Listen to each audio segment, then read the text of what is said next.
São João, se você pegar a escritura, fala de um primeiro combate no final dos tempos, um combate escatológico entre as forças do bem e do mal. Vamos para mais um vídeo do canal Católicos e Santos Oficial.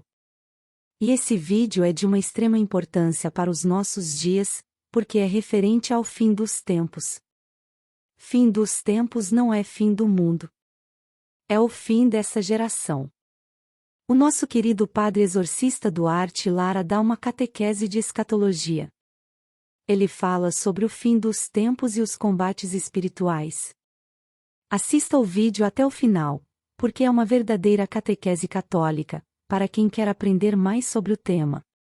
Peço para você não se esquecer de se inscrever no canal, de dar um like, de comentar, de ativar o sininho de notificação e de compartilhar com os seus parentes e amigos.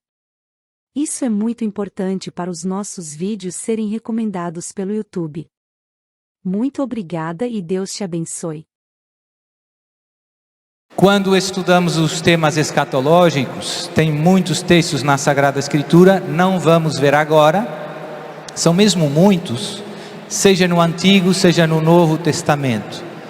Mas tem um livro em especial que é muito importante, que é o Apocalipse de São João. É o último livro da Sagrada Escritura. E, em concreto, tem o famoso capítulo 20 do livro do Apocalipse, em que São João, com a sua linguagem cheia de imagens, fala, e no capítulo 19 também, São João, se você pegar a escritura, fala de um primeiro combate no final dos tempos, um combate escatológico entre as forças do bem e do mal. E no final desse primeiro combate, capítulo 19 do Apocalipse, quem tem a Bíblia de Jerusalém, o título é Primeiro Combate Escatológico. Nesse primeiro combate, são derrotados a besta, ou seja, o anticristo, e o falso profeta, e são lançados no inferno, no lago de fogo. E depois dessa derrota, São João fala, capítulo 20, da primeira ressurreição, da ressurreição dos justos, dos discípulos, dos cristãos que foram martirizados. E depois fala de que esses justos reinarão com Cristo por 1000 anos. Depois disso, São João fala de outro combate escatológico, que a Bíblia de Jerusalém chama o segundo combate escatológico.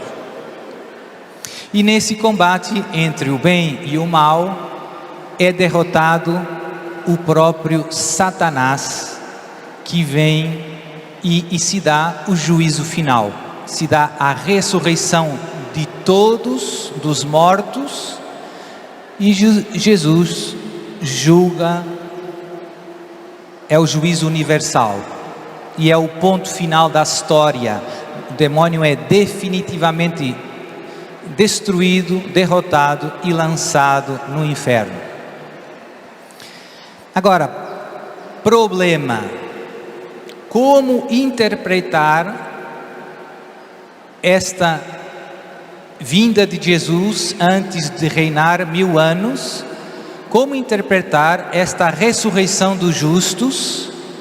E como interpretar este reinado de Jesus de 1000 anos com os santos? A grande pergunta que queremos é: o que São João Evangelista, um dos 12 apóstolos, tinha intenção de nos revelar com estas palavras inspiradas por Deus? Essa é a pergunta que nós gostávamos de esclarecer, porque esta resposta a essa pergunta vai dar uma chave de interpretação para outras passagens escatológicas, para nós termos um panorama de como vai ser o final dos tempos, o fim do mundo. Tem um famoso jesuíta, um famoso jesuíta francês, muito famoso, quem gosta de teologia, que já partiu, que se chama Jean Danielou, que depois foi feito cardeal no final da sua vida. Ele era um dos maiores estudiosos dos padres da igreja. Era um dos maiores especialistas na Igreja Católica sobre a doutrina, a teologia dos primeiros bispos da Igreja Católica, aqueles que sucederam aos apóstolos. Tem ainda uma famosa coleção de fontes patrísticas francesa que se chama Sources Chrétiennes, que foi fundada por ele e por outro famoso teólogo francês, Henri de Lubac.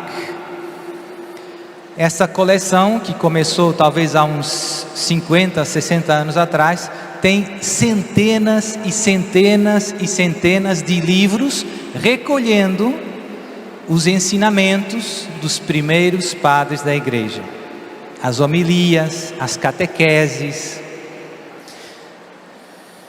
Então esse homem era um homem muito sábio, e eu queria começar com uma afirmação que ele fez, que tem a ver com essa passagem do Apocalipse 20, do milênio, que às vezes causa tão grande controvérsia.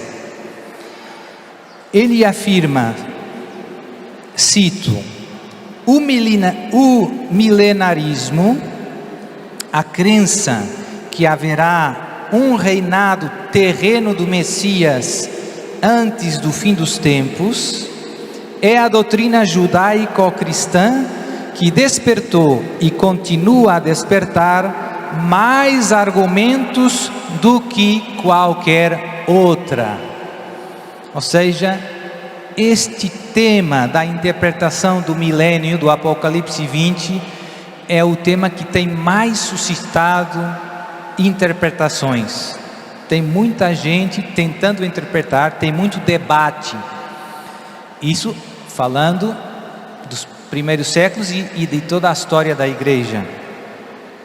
E depois ele dá, na opinião dele, o motivo pelo qual esse fenômeno acontece.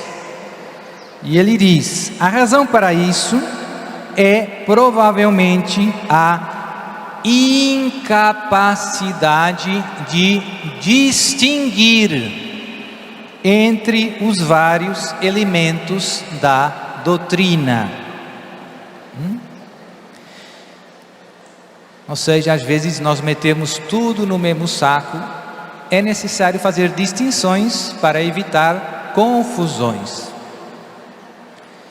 Então, eu vou tentar resumir muitas coisas que levariam muito tempo a expor detalhadamente. Nos 4 primeiros séculos, os padres da igreja fundamentalmente faziam uma interpretação bastante literal dessas imagens do milênio. Do milênio que São João fala no Apocalipse 20. Resumindo muito, o autor que é mais claro e que, digamos assim, eu diria que talvez tem maior autoridade, é um bispo de França, Santo Irineu de Lyon. Também é doutor da igreja. Então, os primeiros padres, os 4 primeiros séculos, eles interpretavam esta passagem de São João bastante literalmente, ou seja, grande tribulação, reinado do anticristo, 3 anos e meio, a abominação da desolação, prevista por Daniel, vinda gloriosa de Cristo Rei, que destrói o anticristo e o falso profeta, ressurreição dos santos e era de paz, a famosa paz messiânica que os antigos profetas do Antigo Testamento tinham falado. E depois, no final dessa era de paz, esses 1000 anos, o Apocalipse fala, o demônio será... durante esses 1000 anos, também São João diz que o demônio é encadeado. E no final desse tempo, o demônio é novamente solto. Vai haver outra tribulação, não já a grande tribulação. O demônio vai reunir os povos para a guerra. E depois vem Jesus e se dá o juízo final, a ressurreição universal dos mortos, o juízo final, o fim da história e os novos céus e a nova terra. O fim do tempo, se nós quisermos, e a plena glorificação da criação em Cristo. Então esse é o paradigma dos 4 primeiros séculos. Mas houve alguma exceção. Um famoso teólogo chamado Orígenes. Orígenes foi o primeiro a fazer uma interpretação alegórica, simbólica do milênio. É um autor importante, era um grande estudioso da Escritura. Não é santo, não é doutor da igreja, mas é um teólogo importante. E depois, outro grande doutor da igreja, São Jerônimo, se insurgiu contra um herege que começou interpretando o milênio numa chave mais terrena e política, chamado Cerinto. Cerinto é o pai da heresia milenarista. Então, São Jerônimo, grande conhecedor da Sagrada Escritura, foi ele que preparou a tradução da Vulgata, doutor da igreja, combateu com muita violência os erros de Cerinto, que ele chamava de o erro judaico. Se nós pensarmos, era um erro que também já de algum modo está presente no Novo Testamento com Jesus. Muitos judeus pensavam que o Messias que devia vir, Jesus, ia ser um grande líder político. E Jesus teve algum trabalho explicando que o reino de Deus não é um reino igual aos outros. É um reino dos céus, é um reino de graça, de verdade. Jesus não se manifestou como um líder político. Mas muitos do tempo de Jesus, os apóstolos, esperavam um novo David. David foi um líder político, teve um reino terreno, teve soldados, lutou em batalhas. O reino que Jesus veio trazer é diferente. Começa nesse mundo, mas vai para além desse mundo. Quando Pilatos pergunta a Jesus se ele é rei, Jesus diz: eu sou rei. Mas o meu reino não é desse mundo, senão os meus soldados combateriam. Então, Jerônimo combate o herege Cerinto, que interpretava os reinados de 1000 anos numa chave terrena. Cerinto pensava que Jesus vinha e ficava, ia ser um grande líder político e militar. E que ia haver muitos banquetes e muitas festas, muita farra. Então Jerônimo combate Cerinto. escreve a Santo Agostinho, também doutor da Igreja, o qual inicialmente, digamos que repetia a interpretação dos primeiros padres, Santo Irineu e tudo isso, mas depois, influenciado por São Jerônimo, começa a combater também Cerinto e faz uma interpretação alegórica do milênio, como já tinha tentado primeiro Orígenes. Você está pensando, padre, isso está ficando pesada a conversa, né? Mas infelizmente não tem jeito de esclarecer sem aprofundar um pouco. Se não estudarmos, é fácil confundir tudo. No final, eu vou dar alguma bibliografia para fazer tarefa de casa, para quem quiser. Porque esse é um tema importante, porque muitos católicos têm medo do fim dos tempos, pensam que o fim dos tempos é o fim do mundo, e tem confusão.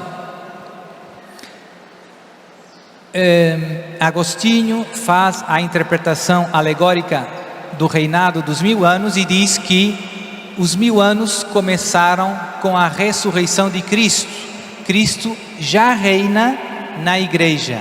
Nós já estamos no milênio. A igreja é o reino. Isso é verdade? Sim ou não? É verdade. Jesus já ressuscitou e reina na sua igreja. É verdade. Mas a questão é mais profunda. E por isso, a interpretação de Agostinho teve um grande sucesso e se tornou, na nossa igreja, a opinião, a interpretação mais frequente. Se tornou a interpretação mais frequente. Quando Deus tocou meu coração e eu comecei estudando as mensagens de Nossa Senhora, comecei com a mensagem de Fátima, depois com aqueles 2 jovens da Venezuela que são vivos, José Luís e Juan Antônio, de Maracaibo, depois La Salete, depois Garabandal, Akita.